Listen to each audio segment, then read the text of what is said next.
Movies. Few enjoy both critical and commercial success, where others are panned, and rightfully so. But what about those in between? The films that fans love and critics love to hate. This is Fan vs. Critic.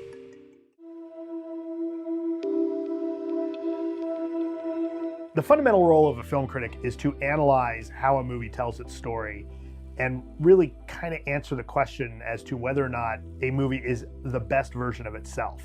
I think critics are as really influential as ever. Now, admittedly, I'm saying that as the guy who's running Rotten Tomatoes, which is a film critic site, but we really see that they make a difference, and we hear this from filmmakers, we hear this from distributors, and we hear this from the audience. When movie criticism first came into vogue, it was because the only way to learn about movies on opening weekend or in advance was through the newspapers, through the publications. They were voices of authority, but they were also writing from a much more general perspective.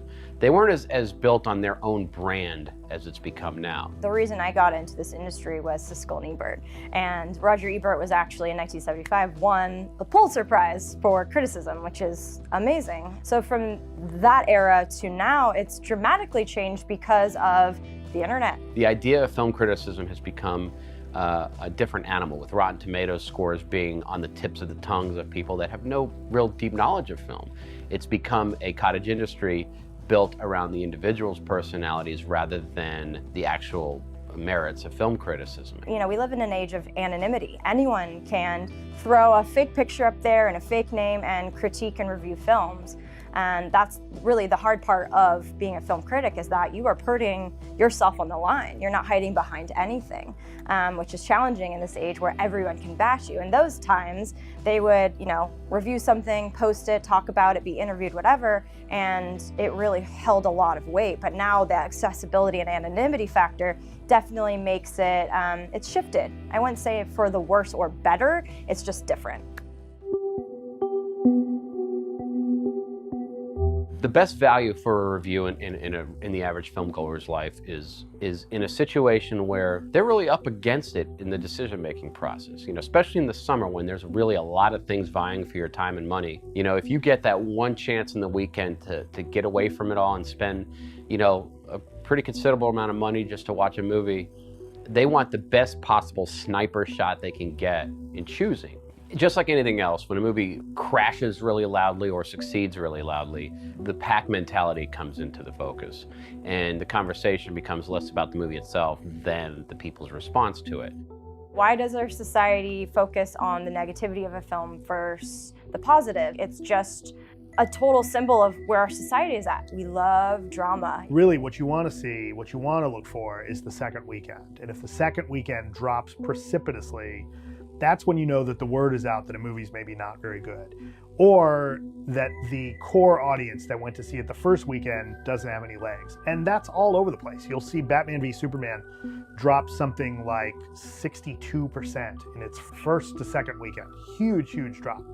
We saw that with 50 Shades of Grey, but we also saw that with Harry Potter, the final Harry Potter and the Deathly Hallows Part 2, which simply really means that you've got this big audience that goes and sees it the opening weekend, and maybe the movie doesn't have an appeal that second weekend or even past that, as opposed to something like Deadpool. Now, Deadpool opens big, drops about 50%, but there's some wiggle room there, right? So the word gets out on Deadpool, people take a chance on it because they hear from their friends or they see the reviews, they go and see it, and really at the end of the day, good movies win out. Our tomato meter measures positive reviews from critics. What percentage of reviews were positive? And a review really looks at a movie on its own merits and asks the question, is this movie as good as it could be? Does this movie deliver on the promise of what it should be? And it's not about whether or not I enjoyed that movie. It's more about, does this movie have artistic merit? A fan score really comes from, first of all, a self-selecting pool. People who on that opening weekend chose to see that movie. And as a culture, we are very good at picking movies we think we're gonna like. So you've got this number that really measures how many people, to what extent did people like the movie they thought they were going to like. They're different things. Doesn't mean critics are wrong, doesn't mean audiences are wrong.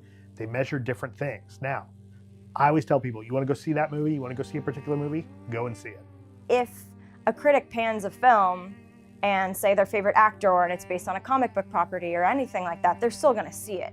They might pay attention to that and be like, well, I'm gonna make up my own mind. So it's definitely, now that there's so much information everywhere and everyone can be one, it's evolved a lot. That's part of the beauty of film criticism, is you do eventually find those people that speak directly to you.